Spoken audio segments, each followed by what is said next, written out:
life was falling actually apart because there was no way that I was going to be able to go to college. I don't feel like, for me at least, that my high school pushed community colleges as much as they pushed universities. What was the reason? What was the reason? I don't know why. Hello guys, what's up? It's summer, as in the season, as in the sun. In today's video, we're going to be talking all about community college. I'm going to be giving you guys the pros and cons of community college, basically. If you guys have not seen my day in the life of being a community college student, please feel free to check that out. It's going to be in the eye and also in the description box. So let's get into the reasons that you could potentially be going to a community college. It could be your first plan to want to transfer. You could be a transient student, which is where you could go to UNC Chapel Hill, Clemson University, Duke University, Princeton University, which is obviously an Ivy League school.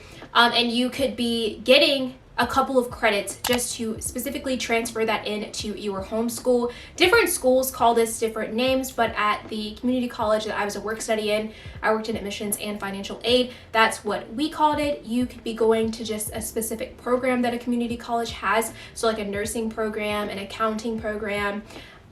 So meaning that you could potentially not be planning to transfer. And of course coming because you have no idea what you want to do, but you do know that you want a higher education. You could be maybe an older adult that just wants to go to community college because you're getting back into school. Genuinely, community college could just be a better option for you because of the fact that they have more of a flexible schedule. Maybe you're like a teen mom. Also, community college is a more affordable option as well. Maybe you got a scholarship there. So obviously there can be plenty of reasons as to why you would like to attend a community college. All right, so now let's jump into the things that a community college offers you. So you can actually get a diploma from a community college, a certificate from a community college, as well as a 2-year degree from a community college. And then some community colleges have even branched off to where you can get a bachelor's degree, but let's just stick with the basics. All right, so let's talk about a diploma. Getting a diploma isn't always the fastest option. However, it does generally consist of 30 to 72 credits. All right, so now let's get into what a certificate is. So a certificate, normally you can obtain the skills for a career without having years of schooling. So this normally is the shortest option in order to be able to get something, because most of the time you can normally get like a heating and air certificate. And then moving on to the very last thing, which we all know about, is you being able to get an associate's degree. Now, an associate's degree is typically finished within 2 years. Now, of course, you can plan out an associate's degree, how you could plan out normally regular degrees, even a bachelor's degree, and you can complete it in the time span that you need to complete it, but normally it is planned to in order for you to graduate within 2 years. And it has things like art, math, your general requirements, things like science, you know, depending on what field you're going into. But almost any field you're going into, you'll have to take like a basic English, you'll have to take like a basic math, and you'll have to take like a basic reading class, which is basically the same thing as like English. So you can also be a non-degree seeking student, and this is typically if you are specifically going just to brush up on certain skills. Maybe you want to learn how to take a computer class just to know how to operate a computer or operate a certain software. And non-degree seeking students actually come in quite a lot. So that is also an option as well as to why you'd want to attend a community college. So the first thing we're going to talk about is the class ratios. So these smaller class sizes. You will never be able to experience the class ratio like you will, or smaller class size of a community college and a university, probably not until you're in like your major core of classes, because especially when you're taking general requirements like English 101 and things like that, at a university you are looking at like 300 people, maybe even more if you're at a large university. And so if you're one of those people that you can't handle stuff like that, and that's perfectly fine if you can, it's perfectly fine if you can, but I'm just saying, I feel like you have more time to make those personal connections, especially going through your general eds, which is something that every single person is going to have to go through if you are looking to like transfer for a bachelor's degree. You can literally get that same education that you're gonna have to take for like thousands of dollars less, and I'm talking about like $20,000 less, especially depending on like what state you are going to college in. And so you're going from a class size of like 20 kids to a class size of like 385 people, where you're literally a number. So I definitely think that the class size is very, very nice to have, because especially if you're making that transition from a high school, or maybe you're making the transition from not being in school from a very long time to just now coming to college, I feel like that's also a plus. Another pro is transfer agreements. So some schools can have transfer agreements with other local universities like around them, which is so incredible, because you can 100% know that all of your stuff is going to transfer perfectly in to where you will not have to complete or like retake any classes. And I think that is a huge pro to be able to have, especially if you're someone that plans on transferring for any type of degree. So I know they especially do it for things like education. I know they do it for things like nursing.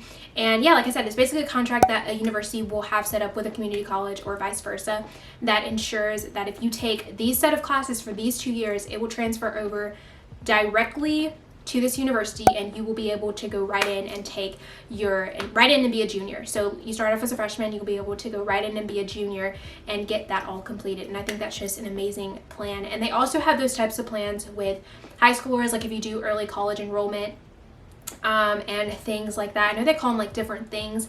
I know there's different types of programs that they can have with different high schools now, because I know now you can literally graduate high school with an associate's degree, and shout out to y'all for being able to do that. The next pro, of course, is going to be the lower tuition and fees. It's simply because you're literally getting the same form of education for $20,000 less. I mean, it's literally insane how much cheaper community college is for the actual same education. I remember when I was first going on my first semester, me and my cousin were kind of taking like around the same like classes, and we were talking about how similar the classes were. She was going to a university and I was attending a community college, and we were just talking about like around like the same type of books that we were having, and how at the time, especially, community college was beyond unsocially acceptable. Nowadays, I literally know people that I graduated with that have like mansions and have the money to afford blowing money on a university for all 4 years, but just want to make a smarter decision as far as just saving the money they have just because they simply can. Another pro would be you being able to have the chance to improve your transcript or build up your transcript. So actually, you being able to go to a community college, because having a college GPA is versus, okay, if you graduate high school with like a 3.7 GPA or a 4.0 GPA, that's going to be nice and all. But if you graduate or transfer from a college and you have that high of a GPA, colleges are going to be completely wow. This isn't even AP credits at this point. This is literal. They're seeing you take on full college courses and still be able to have like a 3.7 or a 4.0 GPA. That is like literally so good. And so that'll give you the chance to build up your transcript. Also, if your community college has extracurricular activities and you're able to participate in those, that'll give you a chance to build up your transcript on that end. And so it just gives you so many chances to be able to build that up if you are planning to transfer, or just in general, if you want to continue on with your education. Another pro, I feel like community college has way more flexible schedules, and this is another reason that I was talking about different types of students can be coming to community college for different reasons, because when you start to get into a lot of university type of stuff, the schedules become really tight, and it gets to the point where you are having to completely make your entire life around your college schedules. I'm not saying that school shouldn't come first in general, but I personally feel like from my personal experiences that community college offers way more classes. They make it way more simple to be able to work and still go to community college, because they have so many more night classes than I've ever seen universities be able to offer, especially when you get into like the very nitty-gritty stuff of your program. Another positive, if your community college is a bigger community college like mine was, you will have way lower living expenses. Even if you do not have a dorm offered, which I can make a video on that if you guys would like to see that as well. But even if you don't have a dorm offered, then most likely you're probably living with your parents, you're living on your own, or you're probably just in general saving more money than living on a university campus, which amounts to lower living expenses in general. But especially if you are living on especially if you're living on a community college campus, I know for a fact that your campus is way cheaper than a university campus could ever be, especially because most of the time community colleges don't necessarily have like a full laid out meal plan like universities do, and since they aren't as huge of a campus, they don't charge as much to be able to live on campus. And so I feel like that's a plus as well if you are comparing that as versus going to a community college. The next pro for me is honestly the professors and the quality, and I guess you could count like the value of what you're getting from a community college. So I know that a lot of the times there's so much talk about how community college professors are not the same thing because they don't feel like they have like the same credibility and all of this. Literally, I cannot tell you how many community college professors that I have had. A lot of them were adjunct professors, which is basically what you call a part-time professor. And their main job was actually teaching at a university. And a lot of them actually taught at very, very well-respected universities around my area. And so I just always kind of like snickered when people would be like, oh my gosh, you're going to a community college, you're not getting the same type of professors, when like literally like half of the time I'm being taught by some of the most like well-respected professors from these well-respected colleges. And so I'm just kind of like, okay, but I'm high-key getting the same form of education because I'm literally being taught by the same professors that you're paying $30,000 to get taught by, you know what I mean? And so I've just always respected that because the professors, I feel like since it's such a smaller class, they have so much more time to focus on you and so much more time to actually care about you coming to office hours and care about being attentive to you. And I've always loved that. I've always made sure to go to office hours. I've always made sure to sit in front of the class. I've always made sure to ask questions because they're just so wise, especially when they've been doing this for such a long time. And I just feel like every professor that I've actually been able to have a conversation with and talk to about classes and sit down with office hours and sit down during their office hours, they've been able to give me nothing but so much valuable information, not only about the content of our classes, but just in general. Like they end up opening up about themselves and giving you good life advice. And there is nothing more wiser to me than learning about an older person's like life experiences and their advice to you as far as like school and maybe like not even necessarily your upcoming academics, but just life in general. I always just find that so refreshing. Okay, so now it's time to get into the cons of community college. So the first con that I'm going to mention, this is like the top con, especially for students that are graduating high school nowadays, and just in general, younger adults, adolescents that are going into community college. This is literally the top con possible. And it is the lack of social interaction and the lack of that college experience for their first 2 years. So like I said, I was able to live on a dorm for my community college experience, at least for the first community college that I did attend.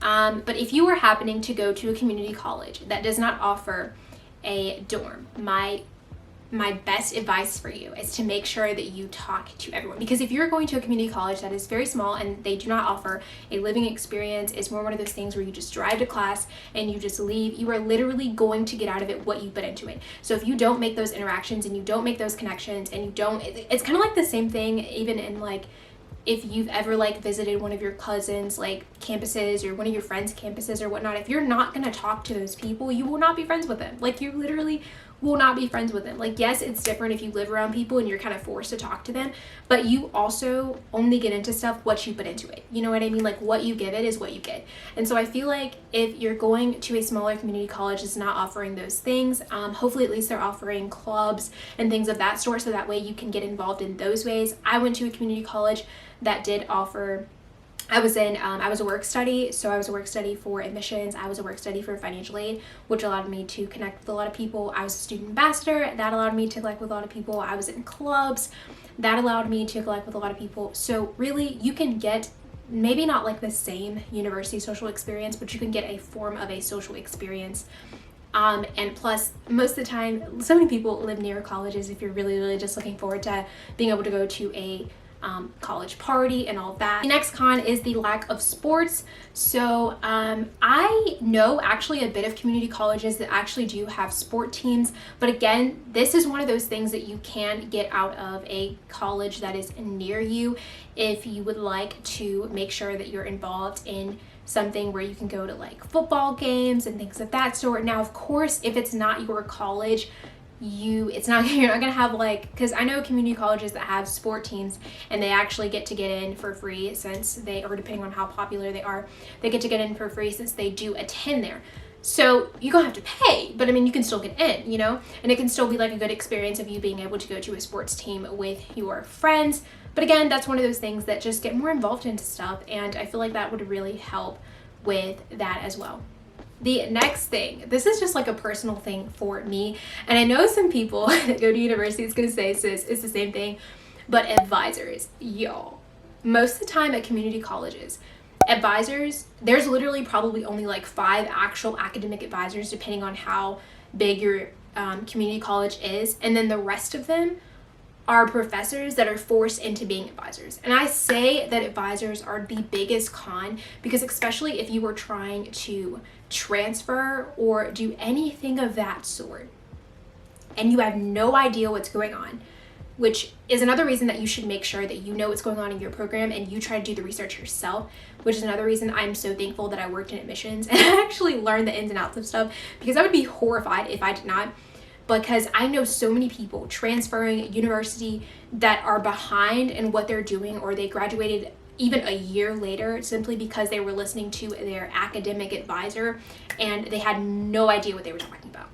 No idea. So I would advise, especially if you're going to transfer or something of that sort, that you contact these schools yourself. You look up, let's say you're doing like an elementary education program, you look up that the elementary education program yourself. You look up the catalog for the year that you'll be going into. You call and you make sure that you're like, hey, like, I just wanted to make sure this credit is transferring. You go to the transfer equivalency, which I can make a whole video on that for those of you that may be potentially transferring, or maybe you're graduating with a nursing degree and you are going to transfer to be able to get a bachelor's degree.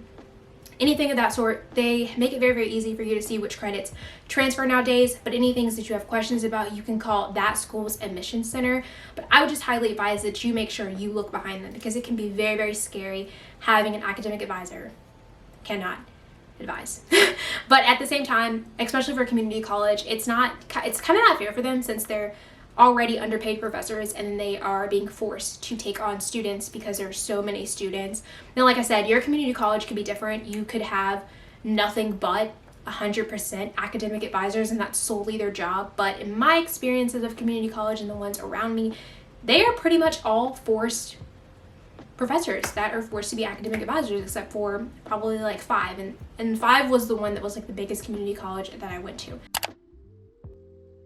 I feel like because of how movies and TV shows make out school and college to be, that it's very, very easy, especially living in America, to take advantage of the fact that, or to even look past the fact of how much of a privilege it is to be able to go to college. Because I got stuck in a situation, and I can make a story time about this if you guys would like to see, where I literally was like, thought my life was falling actually apart because there was no way that I was going to be able to go to college. And I'm talking about like loans and everything included. Like there was no way I was going to be actually able to afford college. And that is like the scariest thing in the world, when you've heard your whole life, the next step is college, the next step is college, and you actually want to go to college, not for what other people want you to go for, but because you want to go to college, and you're in a situation where you can't get enough loans to go to college, and you're actually like, I literally am not going to be able to afford college. That is the scariest thing. And I feel like it makes you realize how much of a privilege college is, because that's something that I definitely took for granted and that I honestly didn't realize. I just thought it was an automatic thing, and I thought it was one of those things where no, everyone gets to have the opportunity to go to college, and that's not true. It's really, really not true. I know a lot of people that I graduated high school with that college was not an option for them because they genuinely could not afford it, and I'm talking about even community college. So I just wanted to bring notice to that any accredited college that you are attending, it is a literal privilege. What's very, very sad is that I feel like people talk about community college as if it's not an accredited college, as if people from other universities don't accept community college credit. I know a lot of people that have went to community college and blew their chances as far as being able to transfer and get into good schools because they took community college as a joke and didn't take it as serious when it is an accredited college. And I think that if you are going to community college and you are being forced to, and it is not a choice that you wanted to have to take, it's not a route that you necessarily chose, you just kind of had to do that because of your situation.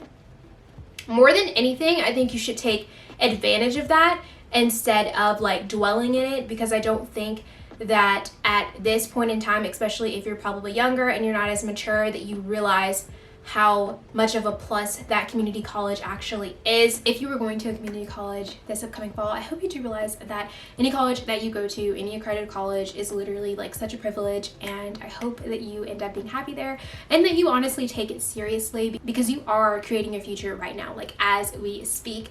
And so that is very, very important. So yes, that is all that I wanted to talk about for this video. I certainly will be making another video giving kind of like my tips and advice on things, just because I feel like I have so much more that I want to say. And if you guys have any questions or anything that you guys want to talk about in the comments down below, please feel free to drop that down below. I really, really hope this video was helpful for you guys. And hopefully I'll see you guys in my next video. Bye guys.